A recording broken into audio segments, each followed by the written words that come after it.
சப்போர்ட்டா இருப்பாரு, சகாயம் பண்ணுவாருன்னு பார்த்தா கசப்பா ஒரு கசாயம் கொடுத்திருக்காரு. லஞ்சம் தவிர்த்து நெஞ்சம் நிமிர்த்து அப்படிங்கறத அவருடைய அதிரடி வசனம். நடுராத்திரியில நான் ஏண்டா சுடுகாட்டுக்கு போனோம்னு வடிவேலு படத்துல ஒரு வசனம் உண்டு. சகாயம் நடுராத்திரி சுடுகாட்டுக்கு போனாரு, காரணத்தோட போனாரு, தப்பு பண்ணவங்களை கலங்க வைக்க போனாரு. ஆத்துமன் தொடங்கி கருங்கல் கிரானைட் எல்லாம் சுரண்டி தீர்த்தவங்க எல்லாம் ரொம்ப கலங்கித்தான் போனாங்க. என்ன விலை கொடுத்தாவது சகாயத்தை வாங்கியே தீரணும்னு எவ்வளவோ முயற்சி பண்ணி தோத்தே போனாங்க. லஞ்சத்தையும் ஊழலையும் ஒழிச்சியே தீர்வேன்னு சூடுரைச்சு ஆட்சியை பிடிச்சிருக்காரு ஜோசப் விஜய். திருச்சி கிழக்கு இடைத்தேர்தல்ல கூட சகாயத்தை தான் நிக்க வைப்பாருன்னு ஒரு பேச்சு வந்தது. சகாயத்தோட ஃபாலோயர்ஸும் அப்படி நடந்தா நல்லது தானே அப்படின்னு பேசுறத கேட்க முடிஞ்சது. திடீர்னு திருக்கிளி போட்டிருக்காரு சகாயம். சொன்னனே அது கொஞ்சம் கசப்பான கசாயம். சைலண்டா எல்லாத்தையும் கவனிச்சுட்டு இருந்த சகாயம் விஜயபாஸ்கர் வந்து சேர்ந்த உடனேதான் வீரிட்டு கிளம்பி இருக்காரு. ஊழலை ஒழிக்கிறேன்னு சபதம் போட்ட விஜய்க்கு இது வேண்டாத வேலைன்னு ரொம்ப வேதனையோட சொல்லியிருக்காரு. குட்கா கேஸ் உள்பட விஜயபாஸ்கர் மேல இருக்கிற வழக்கை எல்லாம் ஒவ்வொன்னா பட்டியல் போட்டிருக்காரு. புதுக்கோட்டை ஏரியால சுரண்டப்பட்ட கனிம வளங்களை பத்தி புதுசா நிறைய தகவல் சொல்லியிருக்காரு. சோசியல் ஆக்டிவிஸ்ட் ஜெகபர் அலி என்னுடைய மர்ம மரணத்தை பத்தி கேள்வியும் கேட்டிருக்காரு. விஜயபாஸ்கரை கூட வச்சுக்கிட்டு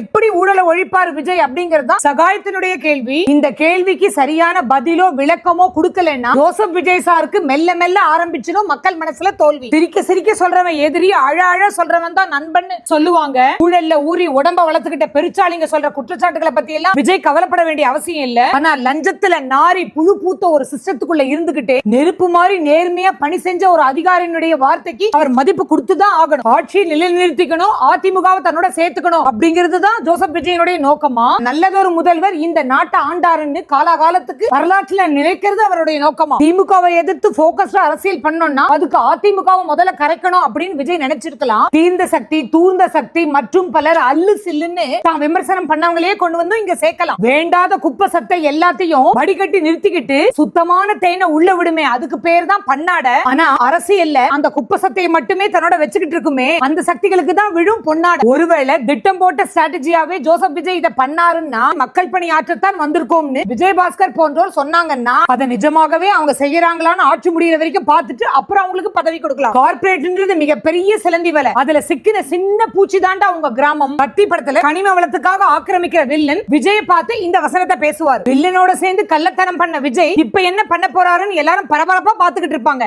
ஒட்டுமொத்த பிரசையும் தூண்டி விட்டு அப்பாவி கிராம விவசாய மக்களை கேரோ பண்ணி வச்சிருப்பான் வில்லன். சில்லற திருடன் கதிரேசன் சின்னதா சிரிப்பாரு. அங்க சோசியல் ஆக்டிவிஸ்ட் ஜீவானந்தம் சரசரன்னு வெளியில வருவார். எட்டவன் கூட கதிரேசன் சேர்ந்ததே ஒரு நாடகம் தான் வில்லனுக்கு அப்பதான் புரியும். டபுள் ஆக்ட்னு கடைசி வரைக்கும் தங்கிட்ட காமிச்சுக்காமலே இப்படி தன்னை கவுத்துட்டாரே அப்படின்னு வில்லனுக்கு வாயு வயிறெல்லாம் எரியும். சகாயம் சொன்ன வார்த்தைகளும் அறிவுரையும் அத்தனையும் சத்தியம். அவர் சொன்ன வார்த்தையை மட்டும் சின்சியரா எடுத்துக்கிட்டா தாவேகா என்னும் இயக்கம் தன்னுடைய லட்சியத்தில் ஜெயிப்பது நிச்சயம்.